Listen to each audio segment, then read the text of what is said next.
Now, remember, this one is about the affair. Had you told anyone? Did you tell police? Told the police immediately. When? That was the first night we were together. The police, I spent with the police. You told them about her? Yeah, from December 24th on. Yeah, man. Genius. That's pretty bad. Okay, Mark, what do you got? Yeah.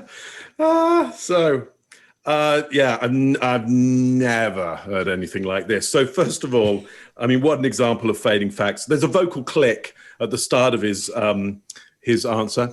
That thing there. Usually for me, that denotes there's something going on. There's something not quite right, even before you've started into this. That was the first night we were together. The police. I mean, it just becomes unintelligible what's going on. And again, back to this analogy of somebody at the bar. I'm just going, when's his head going to hit the bar? Smack, and he's out of this one. Eye blocks as well. And it's just, for me, it's story soup now. There's a whole bunch of I can't work out what he's talking about now. There's a convergence of different stories which are overlapping each other. I'm not sure he knows where he is in what story.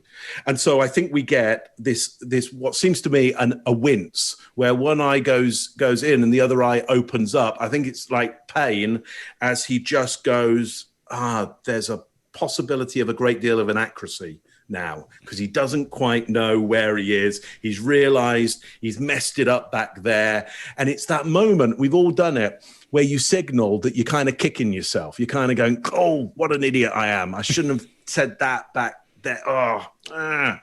Too late now. You see it in bad performers all the time where, if you're a performer, if you're an actor, you have to have a very buoyant attitude to the mistakes you make, because otherwise your unconscious will just be feeding the audience all the times you're messing up and getting stuff wrong and you're in the wrong place at the wrong time and you haven't said the right word and your rhyming couplet is out and there's all kinds of things that can go wrong.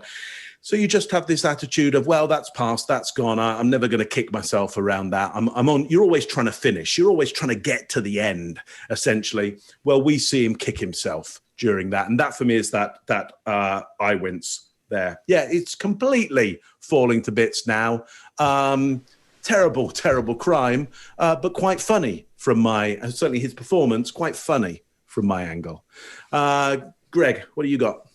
Yeah, so I'm going to leave most of him alone. Just stop for a minute and watch Diane Sawyer. This is her mother face. She's a scolding mother. She starts with what I call the condemnation and disbelief. Look at her disgust in the corners of her mouth. She has kind of that little inverted turn up at the edge of her smile. Her brow is up with solid eye contact. Like, really? This is what you got? And then his story starts to fall apart. Agreed. I won't spend a lot of time on him. The one thing I will say is this. There's a cadence shift here when he's saying, I told him the first night. When we talk about cadence, Scott calls it loping. The story lopes. Well, this guy's story isn't loping. It's dragging along until he gets to something that's factual. I told him the first night. Maybe he did, maybe he didn't. I don't know. But he is treating it like a fact, and it's a fact he's recovered in the middle of this soup, and his cadence speeds up. And he raises his hands a little. You just notice. The other thing to pay attention to is his body is getting smaller and smaller as this thing goes. Make the target smaller. Maybe I won't get hit as hard.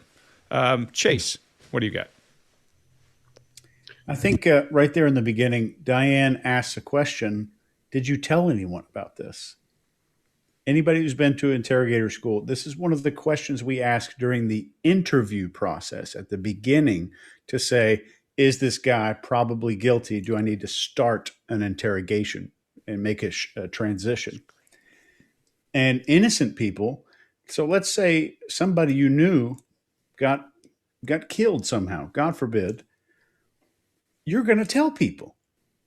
You're going to tell your mom. You're going to call your friends, your parents. You're going to tell all kinds of people. Now imagine that you killed that person. You're not going to run home and grab your phone and go, yo, everybody, guess what happened? You're way less likely to go broadcasting that information out. So asking that question, did you talk to anybody? Did you tell somebody about this? Can be very telling. I think maybe Diane got this. I'm sure Diane's had some very advanced trainings in doing some of these interviews.